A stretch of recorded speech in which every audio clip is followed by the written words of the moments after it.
শোনার পর একদিন হুট করে রাতে প্রায় 2:30-3টা বাজে আমার মা দরজার মধ্যে জোরে জোরে ধাক্কা দিতেছে পরে আমি উঠে ঘরে লাইট ধরায় দরজাটা খুলে দিছি।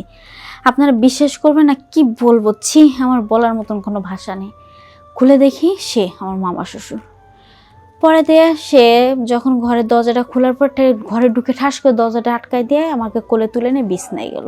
বিছনায় যাওয়ার পরে যা হলো তো হলোই। পরে আমি যে চিৎকার দিয়ে কাউকে ডাক দিব, কীভাবে ডাক দিব? কাউকে যদি ডাক দিই তাহলে আমার চরিত্রের দিকে আঙ্গুল তুলবে যে আমি ভালো না, যে অন্যায় করছে তাকে ক্ষমা করে দিবে, কিন্তু আমি অন্যায় করছে আমাকে অপরাধী করে দিবে। আমি কোনো অন্যায় করি নেই, কিন্তু আমি অপরাধী, আর যে অন্যায় করছে তার কোনো অপরাধ নেই। এটাই তো দুনিয়ার বিচার। পরে আমি আর কিছু বললাম না। যাই হোক, এইভাবেই আমাদের মামা ভাগনা বোর মধ্যে সম্পর্ক হলো। আমিও অ্যাকসেপ্ট করে নিলাম। কি করব, মানতে হবে, আমারও তো স্বামীর প্রয়োজন। আমার স্বামী তো সেটা বুঝে না। যাক, সম্পর্ক, আপন মামা তো শ্বশুর না, সে সম্পর্কে হয়। যাক, সেও আমাকে সবসময় স্বামীর আদর সোহাগ দিচ্ছে, আমিও নিচ্ছি। আমার স্বামী যখন বছরে একবার বাড়িতে আসে তখন আর সে আসে না, আর সে যখন চলে যায় সে নেয়। আমিও দুই দিক থেকে, আমার সংসারও আছে, মানে সংসারও করতেছি, স্বামীর সুখও পাচ্ছি। এদিকটা আমার মামা শ্বশুর, তার সংসার নিয়েও সে ভালো আছে, আবার আমাকেও রক্ষা করতেছে। যাক, এগুলো আমি মাইনেটা নিয়ে ভালোই চলতেছি। আমি আসছি আমার জীবনে বাস্তব কিছু ঘটনা নেই আপনাদেরকে বলতে, কারণ না বললে আপনারা অবশ্যই বুঝবেন না, আর বুঝলে অবশ্যই আপনারা আমি যেটা বলবো সে অনুযায়ী চলেন। আমার মতন ভুল যেন জীবনে না হয়, এটার জন্য আপনাদের সামনে। তো আমি মিথিলা আজকে আমার জীবনের কিছু কথা বলবো, ইম্পর্টেন্ট কথা, মনোযোগ দিয়ে শুনেন। সেটা হচ্ছে, আমার জামাই ঢাকায় গার্মেন্টসে চাকরি করে, আর আমি গ্রামে থাকি, বুঝছেন তো। গ্রামে থাকি তো আমি বিয়ের আগেও অনেক পর্দা করতাম, এখনও বর্তমান বিয়ের পরে পর্দা করি। যতই পর্দা করি না কেন, এই পর্দার আড়াল থেকে আমার মামা শ্বশুর আমাকে দেখে ফেলছে। মানে আপন মামা শ্বশুর না, পাড়াপড়শি মামা শ্বশুর।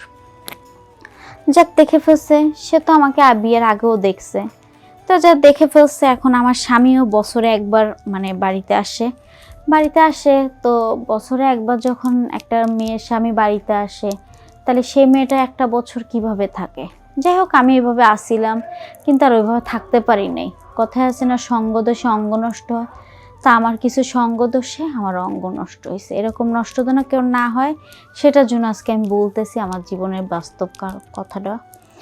যে আমি ভাবতেও পারি না এরকম হবে।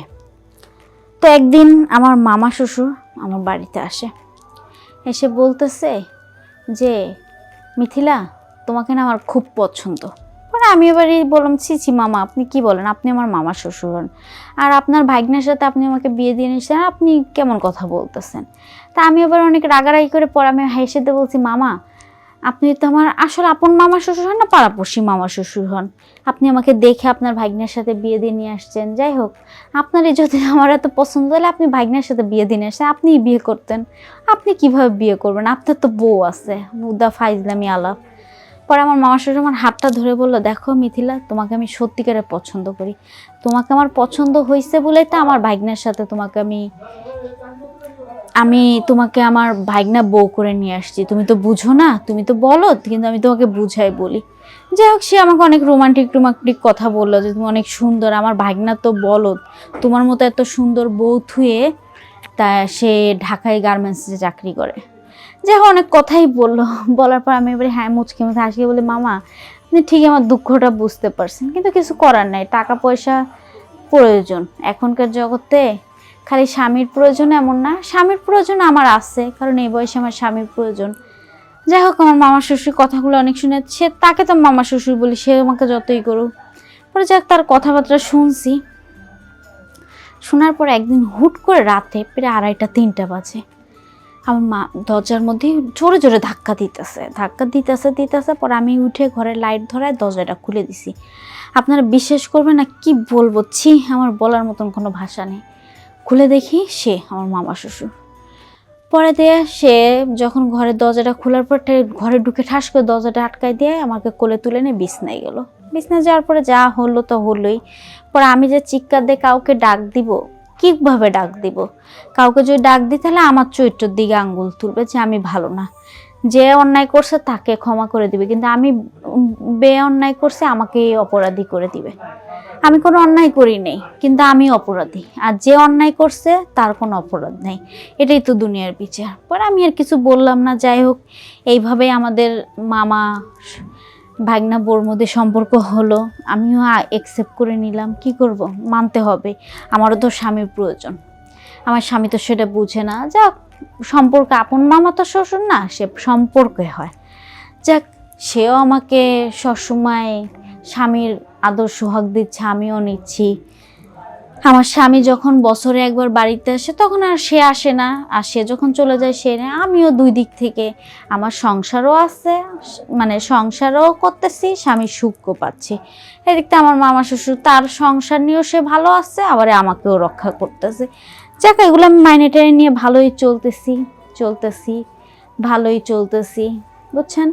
আমার চিন্তাধারা যে আমার মামা শ্বশুরের সাথে আমার যে সম্পর্ক, ওটা থাকতে থাকুক যতদিন আমার স্বামী মানে ঢাকায় গার্মেন্টসে চাকরি করতেছে। একটা সময় সে চাকরি যখন ছেড়ে দিবে তখন আপনারা বলতে পারেন তখন কি করবেন? তখন কি মামা শ্বশুরের সম্পর্ক রাখবেন? না, তখন তার সাথে সম্পর্ক করব না। আমার স্বামী যখন গার্মেন্টস ছেড়ে বাড়িতে একবারে চলে যাবে তখন মামা শ্বশুরকে বলবো যা হয়েছে, এখন যেন সেটা না হয়। আপনি আপনার সংসার নিয়ে থাকেন, আমি আমার সংসার নিয়ে থাকি। এটা বলার কারণ হচ্ছে, শোনেন, আমি আপনাদের কিছু ভাইয়াদেরকে বলবো যে বউকে গ্রামে রেখে আপনারা শহরে চাকরি করবেন না, অল্প বয়সীর বউদের রেখে। আর ভাবিদেরকে, আপুদেরকে বলবো যে আপনারাও আমার মতন স্বামীকে দূরে রেখে স্বামীকে দূরে থাকতে দিবেন না। যত চেষ্টা করবেন এক জায়গায় থাকা, নাহলে আমার মতন পরিস্থিতি হবে। আজকে যদি আমার স্বামী আমার সাথে সঙ্গ দিত, আমার সাথে একসাথে থাকতো এক ঘরে, তাহলে আজকে আমার এই পরিস্থিতি হতো না। যাই হোক, ভালোই হয়েছে, আমি নিজেই মাইনে নিয়েছি, কারণ আমার এই বয়সে স্বামীর প্রয়োজন, টাকার প্রয়োজন না। তো যাই হোক, ভাইয়ারা আপুরা সবাই সবসময় চিন্তা করবেন আপনাদের বউকে নিয়ে একসাথে থাকার, আর আপুরা সবসময় ভাইয়াদেরকে নিয়ে একসাথে থাকা, এটাই বলার। আসসালামু আলাইকুম, আজকের মতন খোদা হাফেজ। নেক্সট টাইম আপনাদের সাথে কিছু না কিছু গল্প নিয়ে আসবো, আমার নিজের আসল জীবন গল্প নিয়ে। আসসালামু আলাইকুম।